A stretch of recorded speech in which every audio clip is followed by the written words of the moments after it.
Captain Kira stared at the dead control panels in front of her. The bridge of the Vorthan research ship Moonlit Whisper was darker than it had ever been. Only emergency lights flickered weakly, casting strange shadows on the walls. Her scaled hands gripped the armrests of her command chair as she watched her crew work desperately at their stations. "Status report," she said, though she already knew the answer would be bad. "Engine core is completely dead, Captain," replied her chief engineer, his voice heavy with defeat. "The quantum drive matrix collapsed 3 days ago. We cannot restart it." Kira closed her eyes. 3 days. 3 days of floating helplessly in the empty space between star systems. 3 days of watching their life support systems slowly fail. 3 days of sending distress signals into the void with no response. The Vorthons were proud people. For over 2,000 years they had traveled the stars with the most advanced technology in the galaxy. Their ships were marvels of engineering. Their quantum drives the fastest and most efficient in known space. Other alien races looked up to them as teachers and leaders. But now, Kira's ship was dying. "How long do we have?" she asked quietly. "Life support will fail completely in 18 hours, the engineer answered. "Maybe 20 if we shut down all non-essential systems." 18 hours. Kira had 40 crew members depending on her. 40. Lives that would be lost because their perfect technology had failed them. The nearest Vorthan fleet was 3 weeks away. Even if they received the distress signal immediately and came at maximum speed, they would arrive far too late. "Keep broadcasting on all frequencies," Kira ordered. "Someone has to hear us." But she knew the truth. This region of space was empty. No trade routes passed through here. No colonies existed for light years in any direction. They had come here to study ancient ruins on a dead planet, hoping to learn more about a civilization that had vanished millions of years ago. Instead, they might join those ancient people in death. The communication officer looked up from his station. "Captain, we are broadcasting on over 300 different frequencies. No response from anyone." Kira nodded sadly. She had been a ship captain for 30 years. She had commanded vessels through battles, storms, and diplomatic missions. But she had never felt as helpless as she did now. All their advanced technology, all their pride in Vorthan superiority, meant nothing when the engines would not work. "Sir," the communication officer said suddenly, his voice excited, "I am receiving a response." Kira's head snapped up. "What? From whom?" I am not sure. The signal is very primitive. They are using old compression methods and transmitting on frequencies we stopped using decades ago." "Put it through." The bridge speakers crackled to life. Static filled the air, then cleared to reveal a calm, confident voice speaking in basic galactic common. "This is Captain Jiwan Park of the Terran Federation warship Iron Resolve. We have received your distress signal and are changing course to help you. We will arrive in 4 hours. Stay strong." The bridge fell completely silent. Kira stared at the speakers as if they had spoken an impossible language. "Terrans," whispered her first officer. "Humans?" Kira knew about humans, of course. Everyone in the galaxy did. They were the newest species to achieve space travel, having left their home planet only about 100 years ago. Most established civilizations considered them primitive and crude. Their technology was simple compared to Vorthon engineering. Their ships were small and basic. Their culture was young and unrefined. What could humans possibly do to help them? "Send a response," Kira ordered. Tell them we appreciate their offer, but our situation requires advanced quantum engineering. Ask them to contact the nearest Vorthon fleet instead." The communication officer sent the message. A few minutes later, the human captain responded. "Understood, Moonlit Whisper. We have already sent word to your people, but we are much closer than they are. We specialize in emergency repairs and rescue operations. Trust us." "Trust them?" Kira almost laughed, but it came out as a bitter sound. What choice did she have? Her crew was going to die in 18 hours. Even if the humans could do nothing to help, at least they were trying. "Very well, Captain Park. We will wait for your arrival." The next 4 hours passed slowly. Kira's crew, worked to extend their life support as long as possible. They shut down everything except the most basic systems. The ship grew cold and dark. Some crew members began to show signs of oxygen deprivation, but something strange happened during those 4 hours. The fact that someone was coming, even if they were just primitive humans, gave the crew hope. They worked with more energy. They talked quietly among themselves about the humans and what they might be like. "I heard they are very aggressive," said one crew member. "They fight wars constantly," added another. "But they also help others," said a third. "Even their enemies sometimes." Kira listened to these conversations without comment. She had read reports about humans, but had never met one personally. Most Vorthons had not.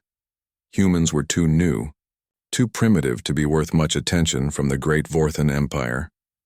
Finally, sensors detected an approaching ship. It dropped out of hyperspace exactly when Captain Park had promised it would. Kira ordered her crew to put the human ship on the main screen. The Iron Resolve was smaller than the Moonlit Whisper, but it looked solid and well-built. Its hull was dark metal, covered with various sensor arrays and weapon systems. It did not have the elegant curves of Vorthon design, but there was something impressive about its practical, no-nonsense appearance. "Moonlit Whisper, this is Captain Park. We are beginning our approach now. Prepare to receive our engineering teams." Kira's first officer looked worried. "Captain, should we really let aliens board our ship? They might try to steal our technology."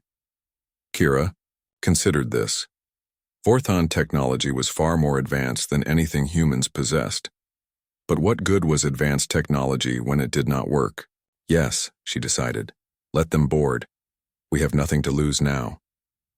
As she watched the human ship move closer, Kira wondered what would happen next. Could these primitive humans really save them? Or would they all die together in the cold emptiness of space? She would find out soon enough. Captain Jiwon Park stood on the bridge of the Iron Resolve, studying the data on her screens. The Vorthon ship was huge compared to her own vessel, but it was completely powerless. She could see no energy readings at all except for the weakest. "Emergency systems. Hyunwoo, what do our scans show?" she asked her navigation officer. Lieutenant Hyunwoo Kim looked up from his station. "The Vorthon ship has total engine failure, Captain. Their quantum drive system has collapsed completely. Life support is running on backup power only." Park nodded. She had seen similar failures before, though never in a Vorthon ship. The Vorthons were famous throughout the galaxy for building incredibly advanced technology. But sometimes the most advanced systems were also the most fragile. "Minji, can you tell what went wrong?" Park asked her chief engineer. Chief engineer. Minji Lee was already working on the problem. She had pulled up technical diagrams on her computer and was comparing them to the sensor readings from the Vorthon ship. "It looks like a quantum drive implosion," Lee said. "I have studied this in training simulations.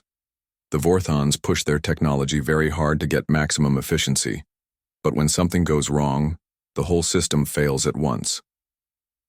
First officer. Do-hyun Choi spoke up from his position near the captain's chair. "Captain, are we sure this is not some kind of trap? The Vorthons have never asked humans for help before. Their government thinks we are inferior to them." Park understood his concern. Relations between humans and most alien races were still new and sometimes difficult. Many older civilizations looked down on humanity as primitive newcomers to space travel. The Vorthons especially had a reputation for thinking they were better than everyone else. But Park had been in space for 15 years. She had seen many different situations and learned to read people, even alien people. The distress signal from the Vorthon ship sounded genuine. Fear and desperation were the same in any language. "I do not think this is a trap," Park said. "But we will be careful. Set condition yellow and have all security teams ready." She turned back to Lee. "What do we need to do to help them?" "First, we need to get power to their life support systems," Lee replied. "I can take portable fusion generators over to their ship. They are not as advanced as Vorthon technology, but they work reliably." "How long will that take?" "If we move fast, maybe 30 minutes to get basic life support working again." Park made her decision quickly. This was what humans did best. Act fast when action was needed. Other alien races might spend hours discussing protocols and safety procedures. Humans simply got to work. Prepare the engineering teams. Suman, you will lead the mission to their ship. Lieutenant Commander Suman Han was the ship's second engineer and an expert in emergency repairs. She had been working on fusion generator systems since she was barely out of school. Yes, Captain. How many people should I take? Take 6 engineers and 4 security personnel. Bring everything we have for emergency life support repair. As her crew prepared for the mission, Park opened a communication channel to the Vorthan ship. Moonlit Whisper, this is Captain Park. We are sending over engineering teams with portable power systems. They will restore your life support first, then we can work on getting you moving again. The response came from Captain Kira herself. Her voice sounded tired but grateful. We appreciate your assistance, Captain Park. But I must warn you, our technology is very advanced. Your equipment may not be compatible with our systems. Park smiled slightly. She had heard this before from other alien races. They always assumed human technology was too primitive to help them. Sometimes they were right, but humans had learned to be very good at making different technologies work together. We will find a way to make it work, Park replied. That is what we do. 20 minutes later, Han and her team crossed from the Iron Resolve to the Vorthan ship using sealed transport tubes. Park watched the operation from her bridge, staying in constant communication with the engineering team. The first thing Han reported was how cold it was inside the Vorthan ship. Captain, the temperature in here is dropping fast. Some of the crew members look like they are having trouble breathing. Work as quickly as you can, Park ordered. Han and her team moved through the alien ship with practiced efficiency. The Vorthan design was beautiful but complicated. Everything was made from smooth, curved materials in shades of blue and silver. The corridors were wider than human ships needed, designed for the taller Vorthan people. But Han was not interested in admiring alien architecture. She was looking for the main power distribution center. When she found it, she was amazed by how complex it was. The Vorthan power systems used quantum field manipulation and exotic matter reactions that human science barely understood. This is incredible, she reported to Park. Their power systems are at least 50 years ahead of ours, but they are also incredibly complicated. No wonder they failed. Can you bypass their systems with our generators? Park asked. Yes, I think so. Give me 15 more minutes. Han and her team worked quickly to connect human fusion generators to the Vorthan power grid. It was not elegant. The human equipment looked crude and bulky next to the smooth Vorthan technology. But it worked. Lights began to come on throughout the Vorthan ship. Air circulation systems started running again. The temperature began to rise slowly. On the bridge of the Moonlit Whisper, Captain Kira watched in amazement as her ship came back to life. The human portable generators were simple compared to Vorthan technology, but they were doing exactly what was needed. Captain Park, she said over the communication channel, your people have restored our life support. How did they do this so quickly? Park's voice came back calm and confident. We keep things simple. Simple things work when you need them to. Work. Kira was beginning to understand that she had been wrong about humans. Yes, their technology was simpler than Vorthan engineering, but sometimes simple was better. What happens now, she asked. Now we figure out how to get you home, Park replied. My engineer is studying your engine systems. We may not be able to fix your quantum drive, but we can find another way to move. Your ship. Another way? Kira wondered what the humans had in mind. The Iron Resolve was much smaller than her ship. How could it possibly move the massive Moonlit Whisper? She was about to find out that humans had very different ideas about what was possible. Engineer Minji Lee floated through the engine room of the Vorthan ship, her eyes wide with wonder. She had never seen technology like this before. The quantum drive core was a massive crystal structure that seemed to bend light around itself. Even broken and dark, it was beautiful. Captain Kira followed her, along with several Vorthan engineers. They watched the human woman examine their most advanced technology with simple handheld scanners that looked like toys compared to Vorthan equipment. Your quantum drive system is amazing, Lee said honestly. The energy efficiency must be incredible when it works properly. It is the most advanced propulsion system in the galaxy, replied the Vorthan chief engineer with pride. We can travel faster and farther than any other race. Lee nodded as she continued her examination. But that is also the problem. You have made it so advanced that when one small thing goes wrong, everything fails at once. The Vorthan engineer looked offended. Our technology does not simply fail. This was an extremely rare accident. Maybe, Lee said. But it still happened, and now your ship cannot move. Captain Kira stepped forward. Can you repair it? Your captain said you might have a solution. Lee studied her scanner readings for a long moment. The quantum drive matrix was completely destroyed. Even with perfect Vorthan equipment and a full repair facility, fixing it would take weeks. With the simple tools on a human ship, it was impossible. No, Lee said finally. I cannot fix your quantum drive. It is too advanced for me to understand completely, and too badly damaged to repair.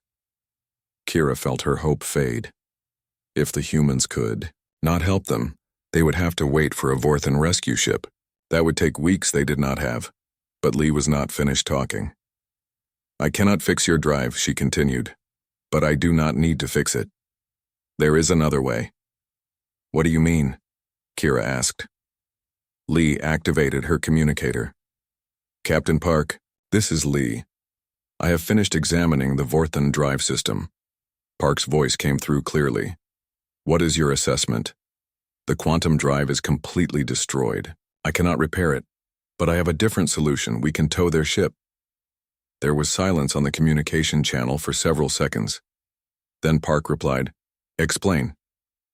The Moonlit Whisper is about 3 times our size, but our engines are very powerful. If we attach towing cables to their ship, we can pull them to the nearest Vorthan station. Captain Kira stared at Lee in shock. Tow us? You want to drag our ship through space like cargo? Yes, Lee said simply. It will work. This is ridiculous, said the Vorthan chief engineer. No one tows ships through hyperspace. It is impossible. Lee looked at him calmly. Why is it impossible? Because ships travel independently. Each ship has its own drive system. You cannot just tie ships together and expect them to move properly. Why not? Lee asked again. The Vorthan engineer opened his mouth to explain, then stopped. He realized he could not think of a good technical reason why it would not work. It was simply not done. It was not elegant or sophisticated.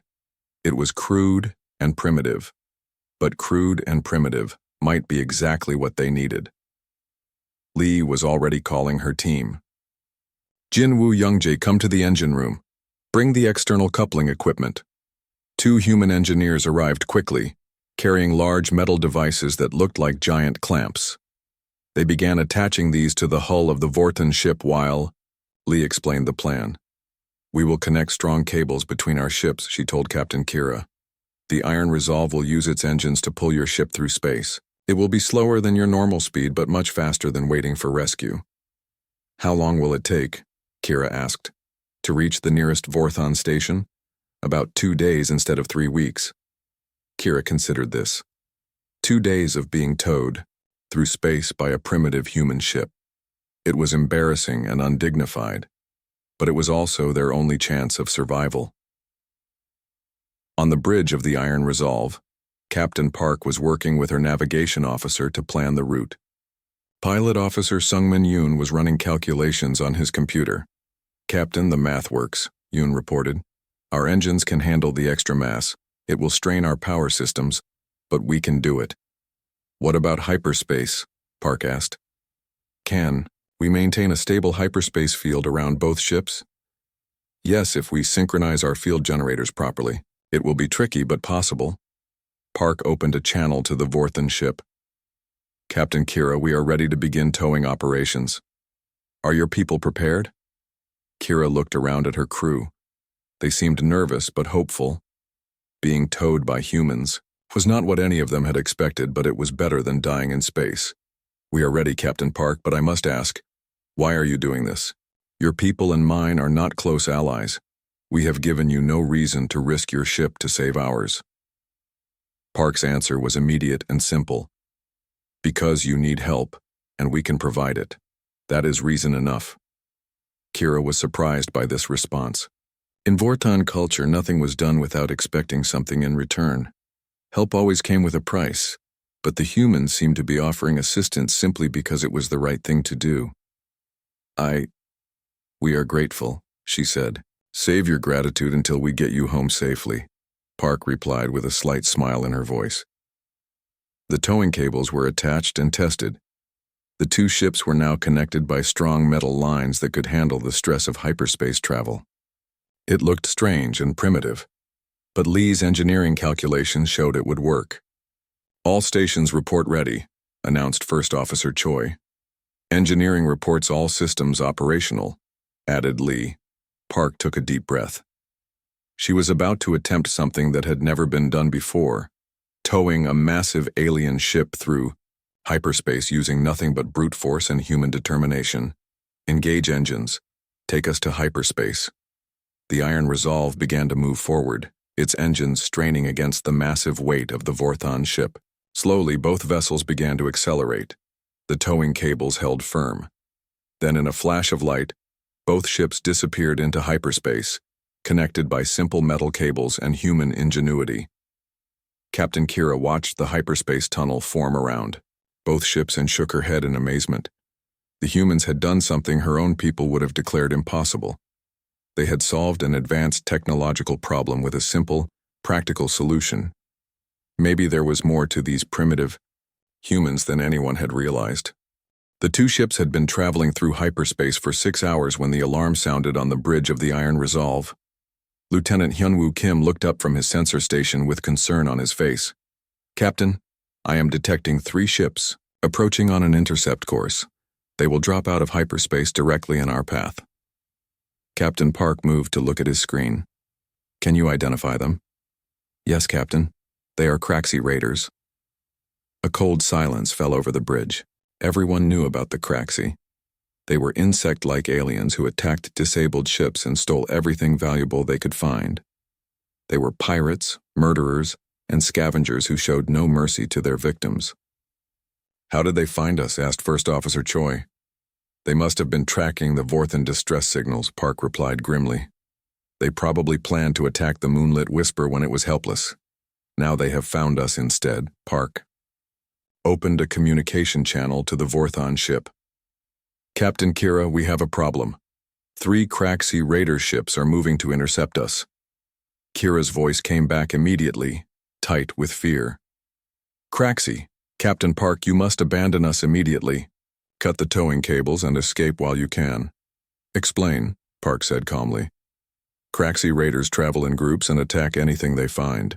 Your single ship cannot fight 3 of their vessels and protect us at the same time. We have no weapons or engines. We cannot help you. Save yourselves. Park looked around her bridge. Her crew was watching her, waiting for orders. She could see the same thought in all their eyes. The Vorthons were right. Fighting 3 Craxi ships while protecting a helpless vessel was almost impossible. But Park had not become a starship captain by running away from difficult situations. Negative, Moonlit Whisper. We are not abandoning you. All stations prepare for combat. On the Vorthon ship, Captain Kira stared at her communication system in shock. Captain Park, you do not understand. The Craxi will destroy both our ships. You cannot win this fight. Maybe not, Park replied. But we are going to try. All crew, battle stations. The Iron Resolve dropped out of hyperspace, still connected to the Vorthon ship by the towing cables. Immediately, 3 Craxi raiders appeared on the sensors. They were ugly, angular ships that looked like giant insects made of metal and weapons. Captain, the Craxi ships are hailing us, reported the communication officer. Put them through. A harsh, clicking voice filled the bridge speakers. The universal translator made the words understandable, but they still sounded alien and threatening. Human ship, you will surrender immediately. Release the Vorthon vessel to us, and we will allow you to leave unharmed. Park's response was calm and clear. This is Captain Jiwon Park of the Terran Federation. The ship under our protection is not for sale. Turn around and leave this area immediately. The Craxi response was a burst of harsh laughter. Foolish humans, you are one small ship against 3 raiders. We will take what we want. The communication channel closed. On the tactical display, the 3 Craxi ships began to spread out, preparing to attack from different directions. Captain, said Weapons Officer Unipark, they outgun us significantly. Each of their ships has more firepower than we do. Maybe, Park replied, but they are expecting a normal space battle. We are not going to give them one. She turned to Broadsam, her helmsman. Sungmin, can you maneuver us while we are still attached to the Vorthon ship? Pilot Officer Sungmin Yoon checked his controls. Yes, Captain. It will be difficult, but I can move both ships together. Good. When the Craxi attack, I want you to use the Moonlit Whisper as a shield. Put their ship between us and the raiders. First Officer Choi looked surprised. Captain, are you planning to hide behind the Vorthon ship? Not hide, Park said, with a slight smile. Fight smart. The first Craxi ship opened fire, sending energy beams toward the 2 connected vessels. Yoon immediately maneuvered the Iron Resolve so that the massive Vorthon ship blocked most of the incoming fire. The Craxi weapons struck the Moonlit Whisper's heavy armor instead of the smaller human ship. On the Vorthon bridge, Captain Kira felt her ship shake as the enemy weapons hit. What are the humans doing? She asked. They are using our ship as a shield, her first officer replied. They are hiding behind us, but as they watched the tactical display, they realized the humans were doing something much more clever than just hiding. The Iron Resolve fired its weapons around the edge of the Vorthon ship, targeting the engines of the closest Craxi raider. The shots were precise and carefully aimed. Instead of trying to destroy the enemy ship, the humans were trying to disable it. Interesting, Kira said quietly. They fight like hunters, not warriors. The damaged Craxi ship began to drift as its engines failed. The other 2 raiders moved to new positions, trying to get a clear shot at the human ship. But Yoon was ready. For them. He used the towing cables like reins, swinging the massive Vorthon ship in a wide arc. The Moonlit Whisper was 3 times larger than any of the Craxi vessels. When Yoon swung it like a giant club, it smashed directly into the second raider ship. The impact crushed the Craxi vessel completely. Impossible, whispered Kira. They are using our ship as a weapon. The third Craxi raider was now alone, and facing an enemy that fought completely differently than anything they had encountered before. The humans did not follow the normal rules of space combat. They used whatever was available as both shield and weapon. Captain Park opened a communication channel to the remaining Craxi ship. This is your final warning. Leave this area immediately, or we will disable your ship as well. The Craxi captain's response was filled with rage and confusion. What kind of creatures are you? How do you fight like this? We fight to win, Park replied simply. Are you leaving, or do we need to continue this conversation? There was a long pause. Then the surviving Craxi ship turned and accelerated away at maximum speed. The disabled raider was abandoned by its allies, left drifting in space. Park opened a channel to the disabled Craxi ship. This is Captain Park. Your engines are damaged, but your life support is working. We are transmitting the location of the nearest trading station. You can make repairs there. Another pause. Then a very different voice came from the Craxi ship. You are not going to destroy us? Not unless you give us a reason to. Consider this a warning. Find a different line of work. On the Vorthon ship, Captain Kira and her crew stared at their displays in amazement. The humans had just defeated 3 Craxi raiders using tactics that no one had ever seen before. They had turned a hopeless situation into a complete victory, and they had done it while protecting the Vorthon ship and even showing mercy to their defeated enemies. Captain Park, Kira said over the communication channel, I have never seen anything like what you just did. How did you learn to fight like that? Park's answer was simple and honest. We learned by fighting enemies who were stronger than us. We had to be creative to survive. As the Iron Resolve prepared to return to hyperspace with the Moonlit Whisper, still in tow, Kira realized something important. She had been wrong about humans. They were not primitive or crude. They were something much more dangerous. They were clever. The journey to Vorthan space took 2 full days, but something unexpected happened during that time. The crews of both ships began to work together in ways no one had planned. It started when engineer Minji Lee asked Captain Kira for permission to study the Vorthan ship's systems more closely. She was fascinated by their advanced technology and wanted to understand how it worked. Kira agreed, thinking it might help with future repairs. But Lee did not just study the alien technology. She also shared human engineering techniques with the Vorthan crew. She showed them how human fusion reactors were designed to be simple and reliable, with built-in backup systems that would keep working even when the main systems failed. Your technology is much more advanced than ours, Lee explained to the Vorthan chief engineer. But our technology is designed to work when everything goes wrong. The Vorthan engineer was surprised by this approach. We design our systems to never fail in the first place. That is good, Lee replied. But what happens when they fail anyway? This question started many conversations between the engineering teams. The Vorthans learned about human design philosophy, which emphasized reliability and simplicity over maximum performance. The humans learned about Vorthan theoretical advances that could make their own technology much more efficient.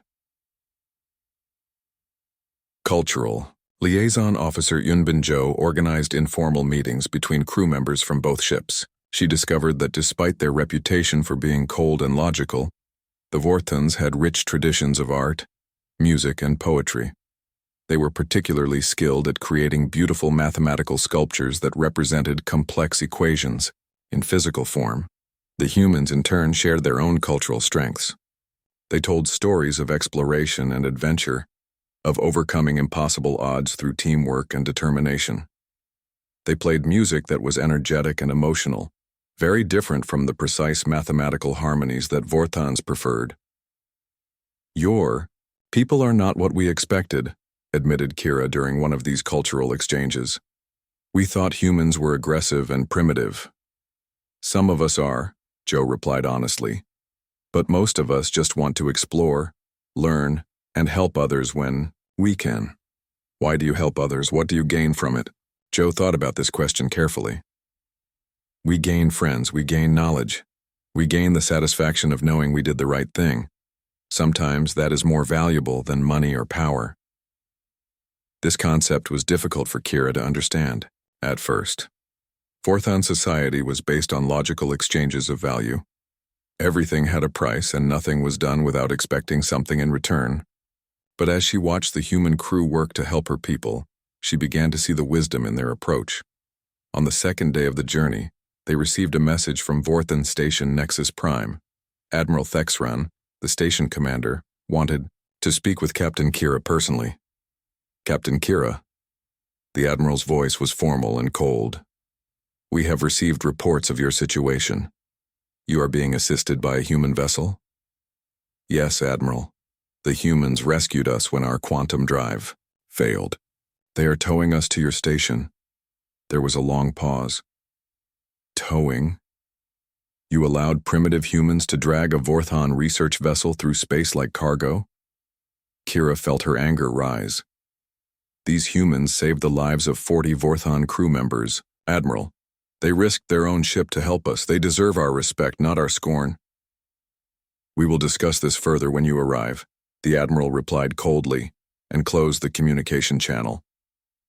When the 2 ships finally dropped out of hyperspace near Vorthan Station Nexus Prime, they were met by a formal escort of Vorthan patrol ships.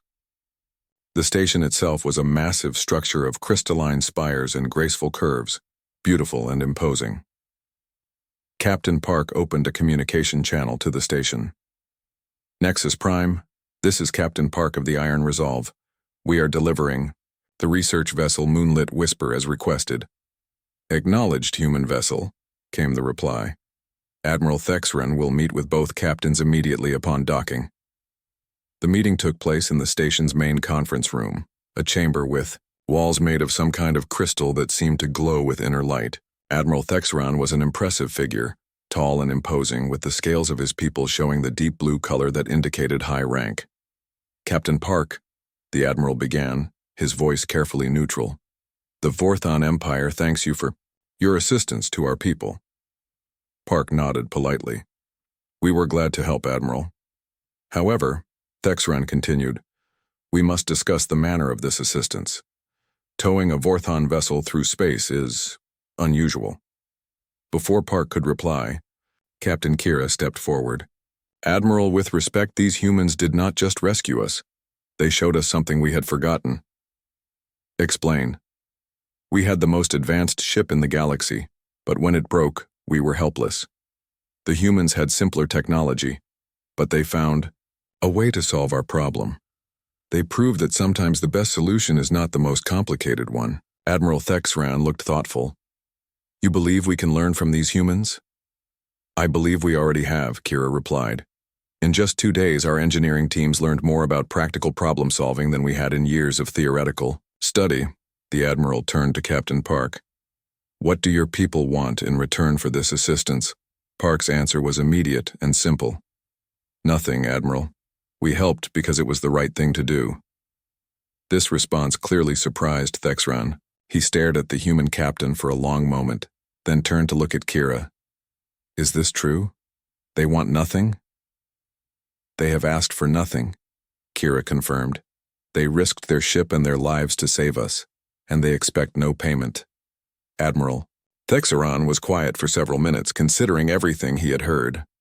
Finally, he made a decision that would change the relationship between humans and the rest of the galaxy. Captain Park, I am going to recommend to the Galactic Council that humanity be granted full membership status immediately. Park looked surprised. Admiral, we appreciate the honor, but we were not expecting— You have earned it, Thexran interrupted. Any species that can solve impossible problems and defeat 3 Craxi raiders while protecting others deserves recognition as equals, not primitives. Later, as the Iron Resolve prepared to leave Vorthon space, Captain Park received a message from Earth Fleet Command. Her actions had opened diplomatic channels that military planners had thought would take decades to establish. But more importantly, she had proven something that would be remembered throughout the galaxy. Engineer Lee made the final log entry about their mission. Today we learned that advancement is not about having the most complex technology. It is about having the wisdom to use what works. As the human ship departed Vorthon space, it was accompanied by a formal escort of honor. 6 Vorthon cruisers flying in formation as a sign of respect. Throughout the galaxy, other alien civilizations received reports of what had happened.